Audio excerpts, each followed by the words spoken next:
Hey guys, it's Xiao. Welcome back to my channel, or welcome if you guys are new here. Today's video is going to be the really long awaited part 2 to my how to open up your own Etsy sticker shop. If you guys haven't seen part 1, I will make sure to link that down below. But I wanted to do a follow-up because I did get a lot of questions from that video, and I'm gonna try to cover most of them. So if you guys still have more questions by the end of this video, make sure to let me know down in the comments below. But before we move into the video, I did reopen up my Etsy shop. I used to sell physical like stickers, but now I've changed to more like digital designs. So I just posted my first digital planner, which is basically a planner that's digital that you can use off of your iPad or your tablet using an app like GoodNotes. And I will make sure to link my Etsy shop down below. I would really appreciate it if you guys checked it out. Obviously, you don't have to purchase it if you don't use a digital planner, but if you could just give it a like or something, I would really appreciate it. But this video, I'm just gonna be really chill and just talk to you guys, so I'm sorry if I start to ramble too much. So yeah, if you guys haven't seen part 1, make sure to check that out. But other than that, let's go ahead and get into it.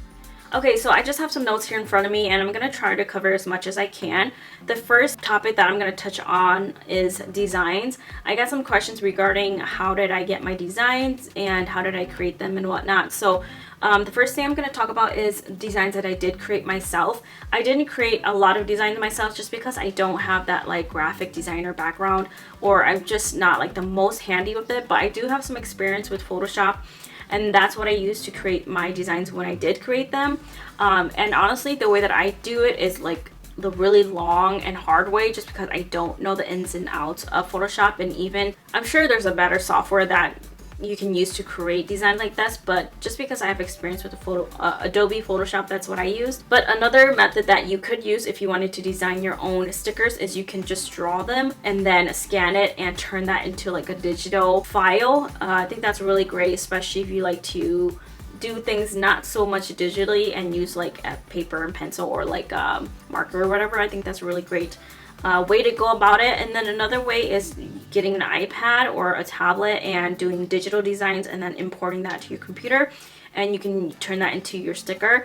That was a main reason why I really wanted to get an iPad, because I thought it would be a lot easier to draw it out digitally than actually like trying to create lines on Photoshop, which honestly, like the way I do it just took forever compared to like you can just be able to draw it.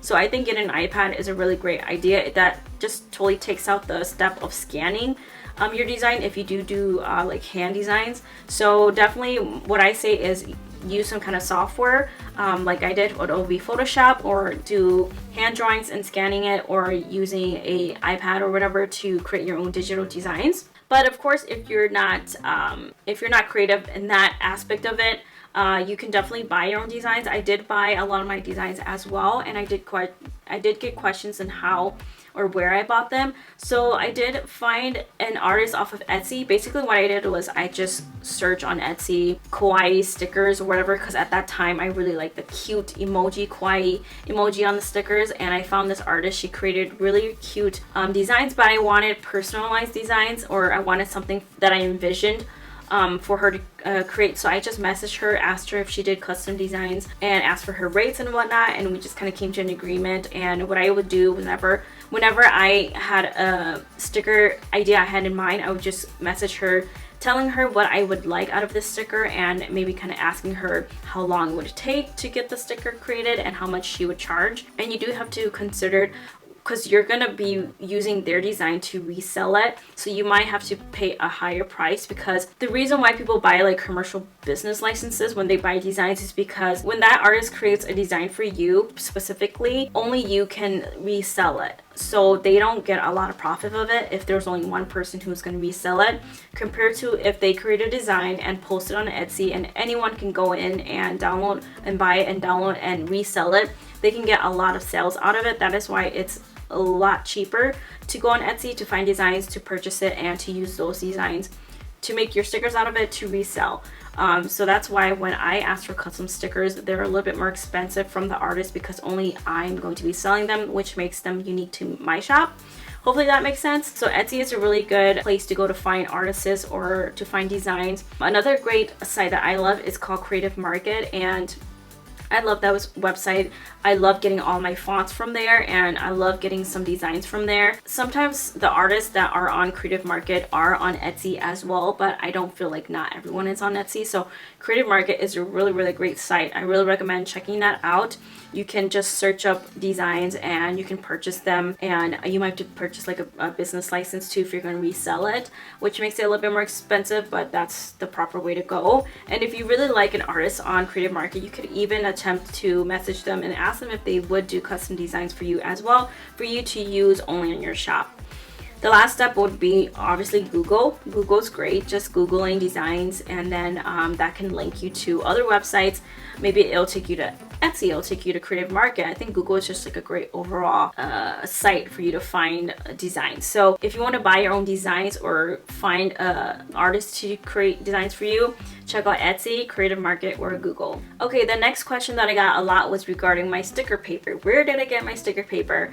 Honestly, I wish I could offer like a better resource for you guys, but honestly, I just use online labels, and I know they're not like super top secret or whatever, but when I first started, I think that paper was really important to me because I really wanted to get good quality paper and affordable paper. All I did is I went to Google and I just Googled sticker paper, like faux sheet paper, and I found online labels, and they do offer a lot of different types of sticker paper. They have like matte, they have semi-gloss, glossy, they have clear, and the more you buy, the more you save, obviously, with a lot of these like bulk items.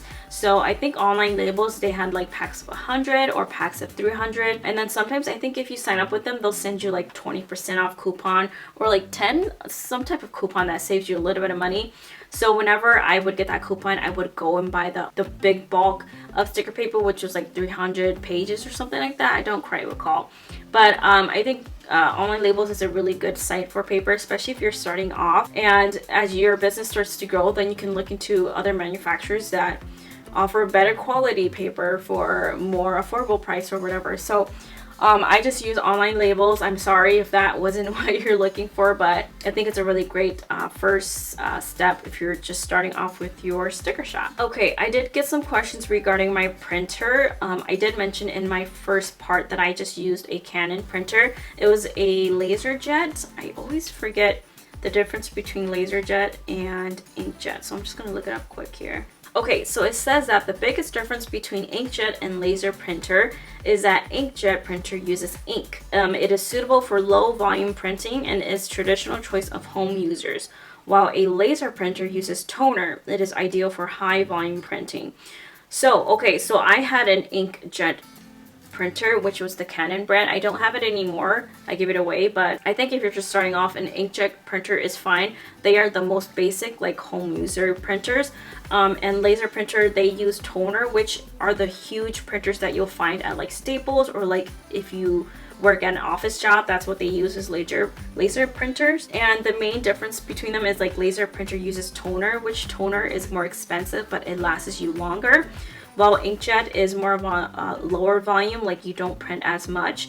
But some of my viewers in the first part did mention that HP printers, they offer like a subscription. So if you subscribe to have ink sent to you like every few times a month, you save a lot of money. I did look into it.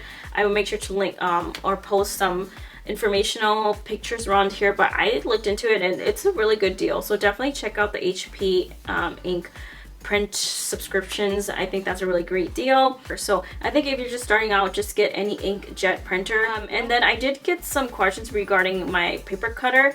I think some people kind of had it confused that my printer was also my cutter, or that my cutter was also my printer. I did get that vibe a little bit from my part 1 and also from my how to cut stickers video. So printer is totally different. Printer, you print the design and then you take that paper that you printed and put it into your cutter to cut out the stickers and then the borders of your sticker sheets. So it's not the same thing. The cutter that I use is a Silhouette Portrait. I did have a Cameo too, which is the upgraded and bigger version, but for my use, I found that the Portrait was fine, and I found that the Portrait was a lot easier to use, so I sold the Cameo. But I do still have the Portrait just because I do like having a paper cutter for when I do do projects. And then I did get a question regarding if I use a scale or not, and I do have one. I just bought it off of Amazon for really affordable, and I think a scale is great for you to weigh your packaging, so you can get a proper weigh